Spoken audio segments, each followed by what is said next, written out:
Warning, this isn't your mom's bedtime story. The following content contains graphic gore, foul language, shocking scares, and enough big hair to make the glam rock band jealous. Once you press play on this tale, there's no stopping. Proceed at your own peril.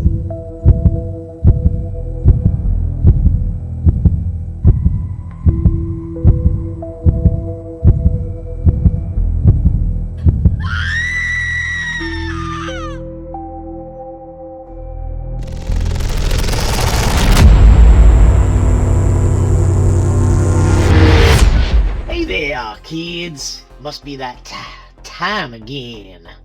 The tantalizing tang of blood is hanging in the air, and the night is just screaming out for some dastardly dealings. Now, your good old Uncle Henley here, he sure likes himself a good old nightmare. And for most of y'all, there's no nightmare scarier than the ones that took place in the halls of your old high school. They do say that high school can be murder, but they probably didn't mean it like it happens in this next little story. Now, pay attention there, kids. There will be a pop quiz on this happy little tale that I like to call Malibu Prom Night Gorefest.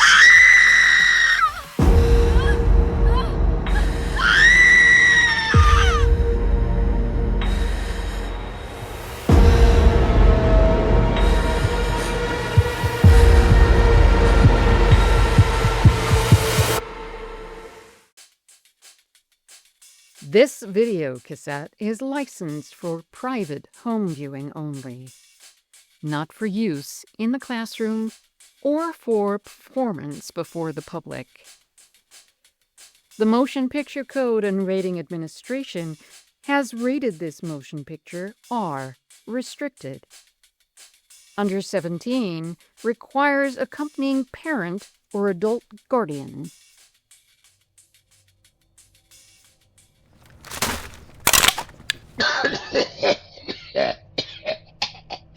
Stupid frickin' a-holes.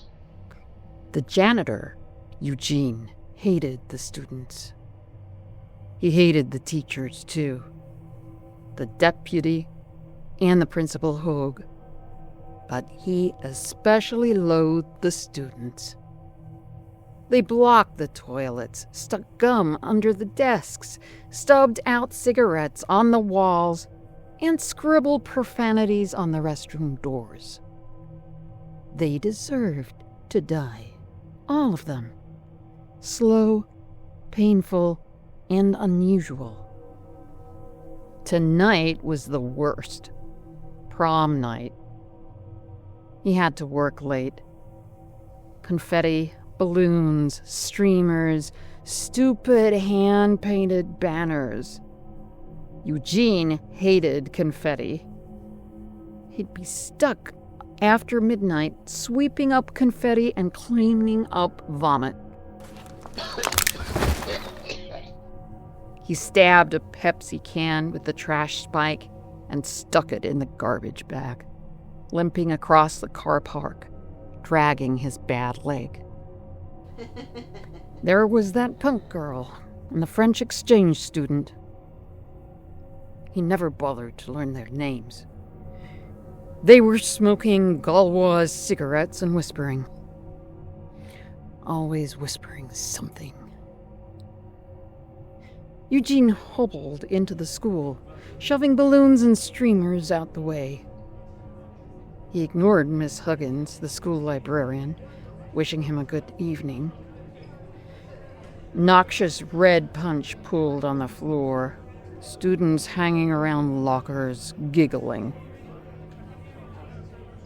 There was Mitzi, the cheerleader, blonde hair and lavender mohair sweater, flirting with some jock basketball player, Chad or whatever his name was.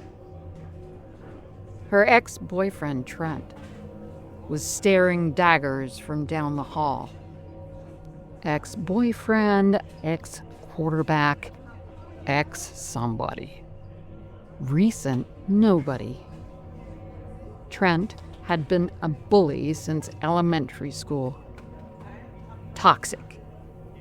He swore, smacking Cody's head into a locker as he grumped by. Cody with a K. Loser. Class clown. Court jester to Queen Bee Mitzi and her stupid clique of deadbeats. A-hole. Like all the others, better off dead. Eugene jangled the school keys, unlocked the door to the boiler room. He slammed the door behind him, shambling down the stairs into the dark. A single light bulb sparked as he flipped the switch. Boxes of toilet rolls and plastic bottles of bleach. Workbench. Toolboxes. Shears to hack at the hedges. A hefty shovel. Garden fork. Leaf rake. Hatchet. Double-headed axe. Eugene snatched a half bottle of Kentucky bourbon out from under the rags in a metal bucket. He took a swig. He sat near the boiler, downing the whiskey. A smile cut across his face. Eugene clawed a broken brick out the way and dragged a wooden cigar box out of its secret hiding hole. He swirled the last of the bourbon and opened the box. 24 human fingers. He'd severed them all, cut a finger off each victim. He'd started in Fairfield, Maine, tortured and murdered his way west across America. Eugene picked up a putrefying finger. San Antonio, Texas. Hot pink nail polish. A diamond and ruby engagement ring. He'd never bothered to learn her name either. Always heading west. But then he hit California. Found himself in Malibu, staring out at the Pacific Ocean. Nothing but waves and blue sky. Eugene hated Malibu. Hippies and surfers, bohemian Tinseltown types, and Los Angeles money buying up the beachfront. He got himself a dead-end job. School janitor, saving enough cash for a second-hand van. He'd be back on the road by September, killing again. He'd got an empty cigar box and new pruning shears. He was thinking about his happy place. Hush. What? Eugene jumped up. The whiskey bottle fell to the concrete floor, splintering into 1,000 razor-sharp shards. Hush. Eugene stared, eyes wide, as the skull mask slasher stuck 9 inches of carving knife into his left lung. He gurgled, drowning in his own blood, spluttering for breath. The knife slid out, slashing across his throat. It cut Eugene's carotid artery, slicing his windpipe down to the spine. The janitor slumped to his knees, the cigar box falling from his hand, severed fingers rolling out across the basement floor. Indigo sniffed. You think we should go back in? She wore a red tartan prom dress with studded leather belts and Doc Marten boots. It wasn't easy being punk in Zuma Beach High School. Bordel der Merde. Eloise rolled her eyes. I think I would rather eat my feet. Eloise helped Indigo survive. She'd appeared out of nowhere a year and a half ago. A French exchange student from Paris. She drank inky black coffee, smoked Gauloise cigarettes, and could get the best weed this side of the canyons. Eloise was wearing a little black Chanel dress she'd stolen from her mother's walk-in closet. Indigo was pretty sure that her father was a cocaine smuggler. Come on. Indigo reached out. Let's go stick tequila in the punch. Okay. Eloise smiled, taking Indigo's hand and hauling herself up off the steps.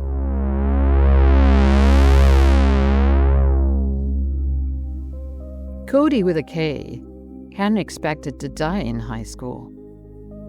He always thought he'd die rich in some Hollywood mansion, ancient, with facelifts, a TV star wife, and a Lamborghini. He was wrong. He was going to die on prom night, dressed as the school football mascot, Vic the California Vole. Go Vols! Ah! The axe hacked into his jawbone, slashing flesh and shattering teeth. Hush. This should have been his big night. The greatest prank of the year. He had a sheep shut in the library, dressed in Trent's varsity jacket, ready to run, bleeding, into the auditorium when they announced prom queen and prom king. The Vole mascot costume was itchy. The axe slashed through fake fur and split Cody's skull. He dropped like a stone, blood and brains spilling out on the art room floor. The slasher's black leather gloves gripped the axe hilt, swinging the axe, decapitating Cody, dismembering the furry corpse.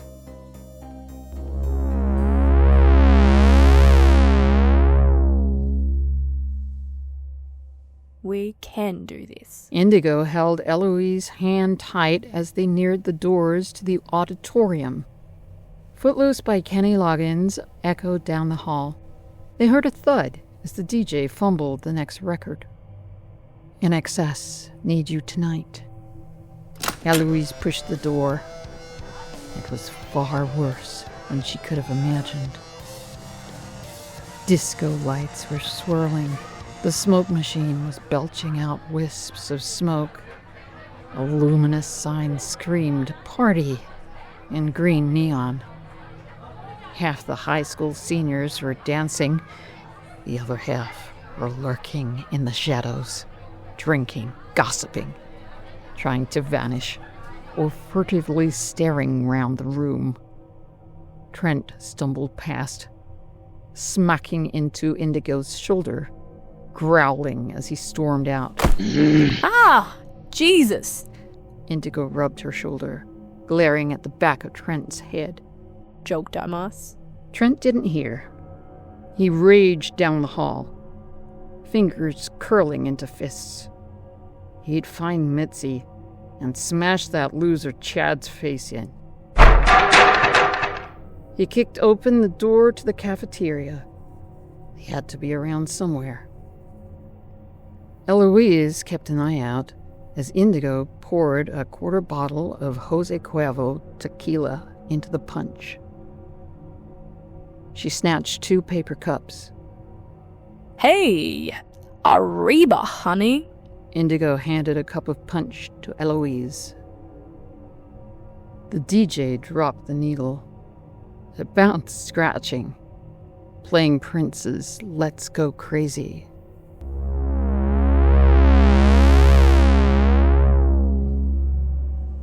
Fuck you! Trent swore and kicked a refrigerator. The kitchen was quiet. Maybe they were someplace else.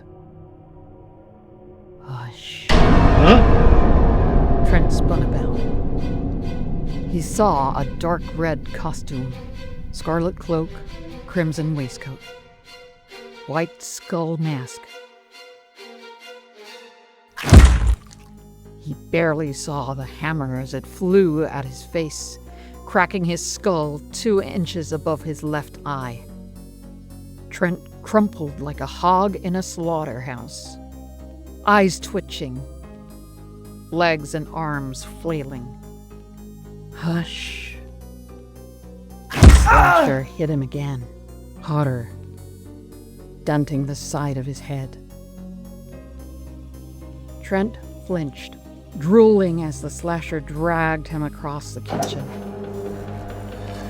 He wanted to scream as his face was carved thinly in the meat slicer, but his jaw broke in the fall. The slasher disemboweled Trent with the kitchen knife, feeding his kidneys and intestines into the meat grinder, slowly turning the handle.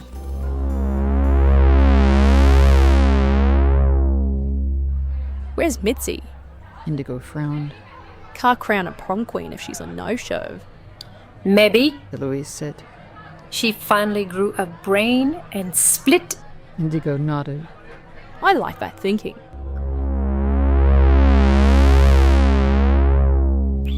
Mity tousled Chad's hair. Tell me you want me.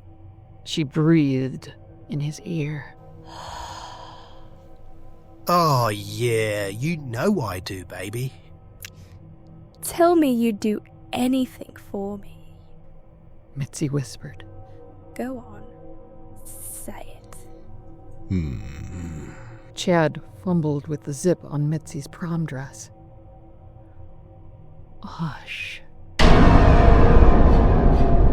Chad's right eye jutted out, impaled on the trash spike. Blood gushed out his empty eye socket. He stared blankly, body spasming. Mitzi barely had time to scream. The trash spike pierced her left eye, skewering it back into her brain. The sharp spike stabbed a hole in the back of her skull.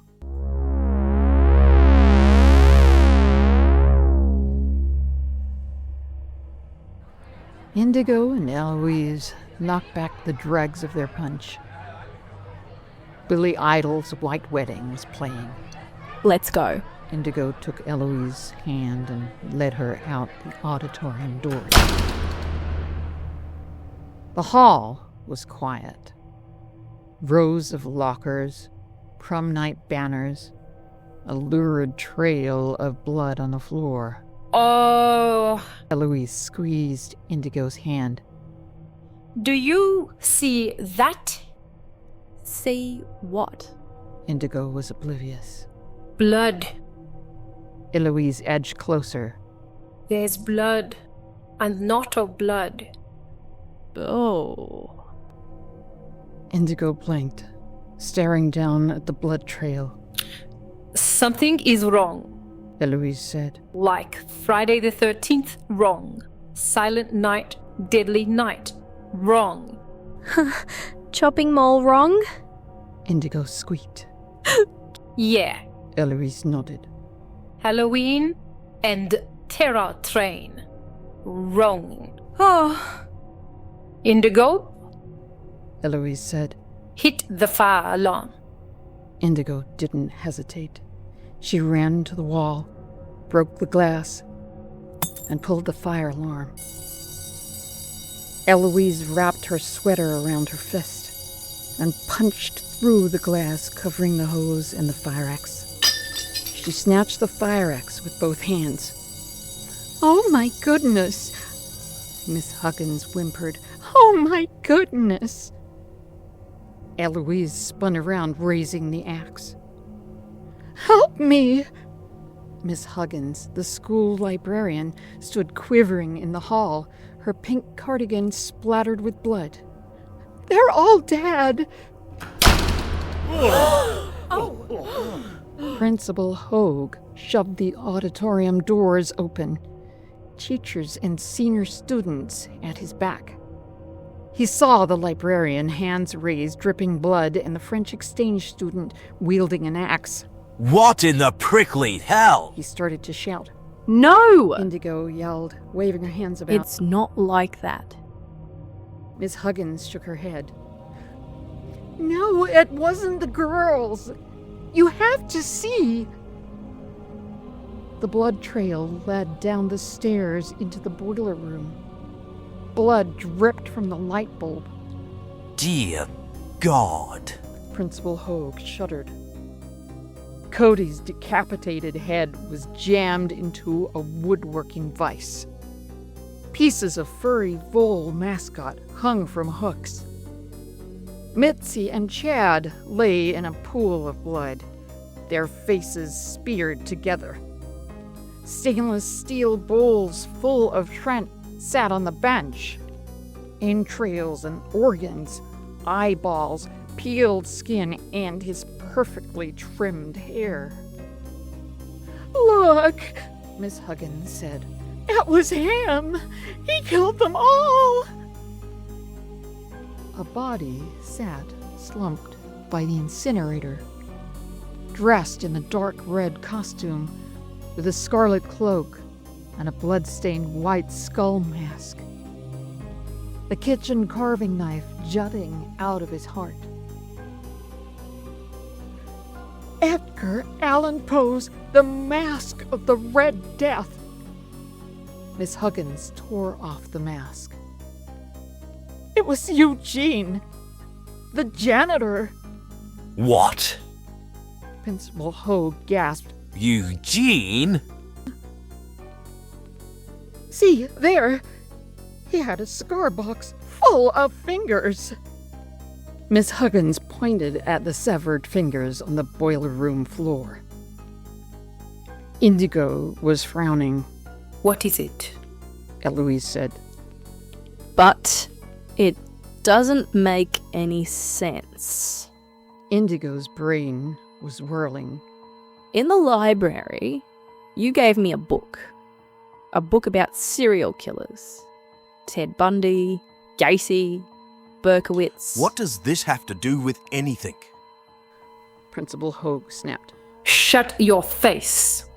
Eloise snarled, raising the fire axe. Serial killers. They kill one victim at a time. Indigo said. They keep trophies, like fingers, and they don't change their MO. Which means... Eloise said. Which means that if Eugene was the serial killer that took all these fingers, then he wasn't the spree killer that murdered everyone tonight. So... Principal Hogue squinted, brain struggling to keep up. Who's the killer? Isn't it obvious? You're pretty clever, bookworm. Miss Huggins raised a carving knife, pointing it at Indigo and Eloise. You see what a little book learning can do? What? Spluttered Principal Hogue. Why? Why? Why? Miss Huggins spat. Do you know what a school librarian earns? And I had to deal with these ungrateful, spoiled children day after day. Blockheads like Trent that never finished a book, just watched the movie instead. Mity that folded over the corners of the pages like she'd never heard of a bookmark. Chad in his overdue library books. 2 years. 2 years I've waited for Chad to bring back the scarlet letter. And Cody? Indigo said. Why did you kill Cody? Really? Miss Huggins snapped. Cody with a K. Didn't you all want to kill him? Cody with his stupid pranks and mindless tricks. Always thinking he was so bloody funny. And there is a sheep wearing a varsity jacket in my library. The cat's out of the bag, Miss Huggins, Indigo said. What are you going to do? Me? Miss Huggins smiled sweetly. What am I going to do? She lunged at Principal Hogue, plunging the carving knife into his belly. With a delightful shriek, she gutted him, ripping the knife up to his ribcage, severing his intestines. Hush, Miss Huggins whispered, a finger to her lips as the senior student screamed. Eloise swung the fire axe. It flew from her hand, spiraling. It buried itself deep in Miss Huggins' face, splitting skin, muscle, and skull, slicing her tongue in two. Eloise took Indigo's hand. I think I cracked her spine. Indigo stared at her. The spine? Eloise grinned. You get it? For fuck's sake. Indigo swore under her breath.